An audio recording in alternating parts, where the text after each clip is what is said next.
Kita bergeser ke informasi selanjutnya, pemirsa. Polisi menangkap pelaku pembunuhan terhadap mahasiswa Universitas Medan Area di rumahnya, yakni di Kecamatan Patumbak, Deli Serdang, Sumatera Utara.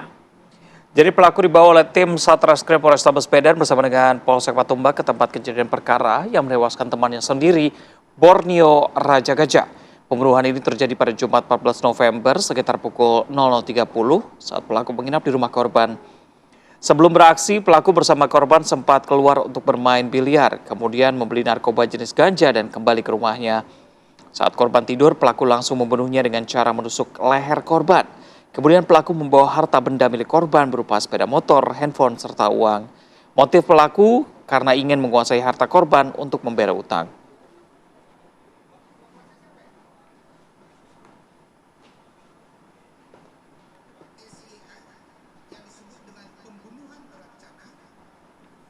Dan untuk mendalami kasus ini sudah bergabung bersama kami Kasat Reskrim Polrestabes Medan, AKBP Bayu Putro Wijayanto. Selamat pagi Pak Kasat.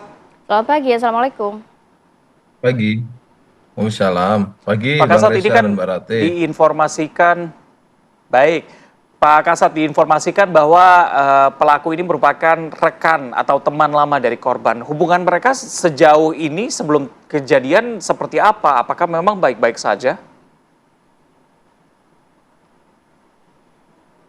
Baik Mas Reza, untuk hubungan antara korban dengan pelaku ini dulu sempat berteman sekolah di SD 90 dan kebetulan tetangga tetangga di kampungnya. Dan untuk saat ini hubungannya masih baik-baik saja, Mas Reza. Ya, Pak Kasat, jadi motifnya walaupun ini teman ternyata ingin menguasai harta korban ya Pak. Bagaimana ceritanya akhirnya pelaku ini bisa menginap di rumah korban, bahkan terfikir untuk mengambil harta korban dan juga membunuh korban? Ya, Mbak Rate, jadi niat awal dari si pelaku ini untuk menguasai harta benda dari berawal keduanya untuk bertemu di tempat biliar. Pada saat di tempat biliar, korban mengajak pelaku untuk menginap di rumah korban karena kakaknya yang saat ini bersama sedang berada di luar kota. Dari situ Oke, berarti pelaku mhm. berniat untuk mencoba mengambil harta benda, salah satunya adalah sepeda motor karena pelaku terlilit hutang untuk membayar cicilan sepeda motor.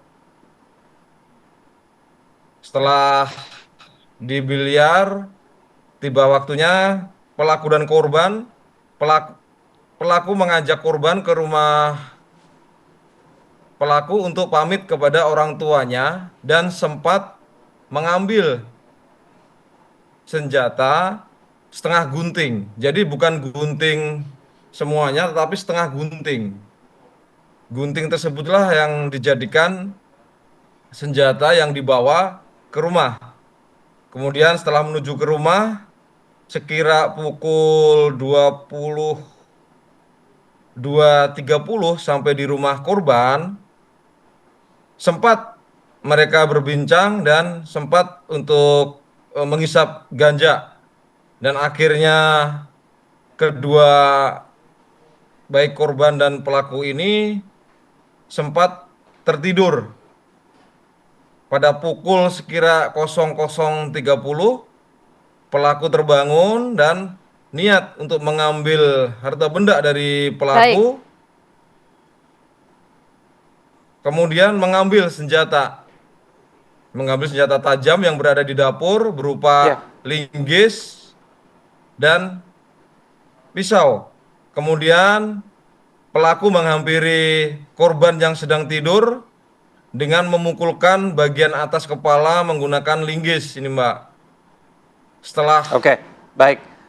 kemudian pelaku merespon menangkap tangan kanan pelaku, kemudian pelaku Ya, baik menghujamkan Pak Kasat. di leher kedua Baik Pak tusukan dengan Kasat. menggunakan ya. Ya, Pak Kasat, berarti bisa dibilang bahwa ini tidak ada rencana pembunuhan terlebih dahulu karena diawali oleh pertemuan main biliar dulu begitu ya. Tidak ada rencana pembunuhan, namun setelah bertemu baru menuju ke arah sana. Apakah di dalamnya juga terjadinya pembunuhan ini karena menggunakan narkoba? Jadi ada niat ini Bang Reza karena sudah mempersiapkan Oke. senjata sebilah gunting dari rumah. Ada perencanaan dari si pelaku. Untuk narkoba kita tes memang positif dan sebelumnya memang pelaku mengkonsumsi narkoba sehari sebelumnya dan kita tes urin positif, Bang Reza. Mhm. Eh, dari konstruksi hukum, pasal apa yang dikenakan oleh pihak kepolisian kepada pelaku dan jeratan pidananya berapa lama, Pak? Jadi kami dari Satreskrim dan gabungan dari Polsek dan Polda mengkonstruksikan pembunuhan berencana 340, 338 dan kami lapis dengan 365 ayat 3 ancaman hukuman seumur hidup maksimal 20 tahun ini Mbak Reza, Mbak Ratih. Baik, terima kasih banyak AKBP Bayu Putro Wijayanto, Kasat Reskrim Polres Tabes Medan sudah berbagi informasi dan waktunya pagi hari ini. Assalamualaikum. Ya, baik. Waalaikumsalam. Pemirsa, Terima kita kasih. akan jeda terlebih dahulu. Baik, kita akan jeda terlebih dahulu. Usai jeda kami punya informasi mengenai perjalanan panjang kasus ijazah palsu Joko Widodo yang sepertinya ini belum berakhir ya, Belum, Ratu. masih Walaupun panjang, Zah. Roy Suryo CS ini sudah ditetapkan sebagai tersangka, sudah Ya. dicekal ke luar negeri oleh Polda Metro Jaya, tapi ternyata sepertinya masih panjang. Apakah proses mediasi justru bisa dilaksanakan atau perkara ini akan terus bergulir? Jawabannya bisa Anda dapatkan mungkin usai jeda berikut, tetap bersama kami.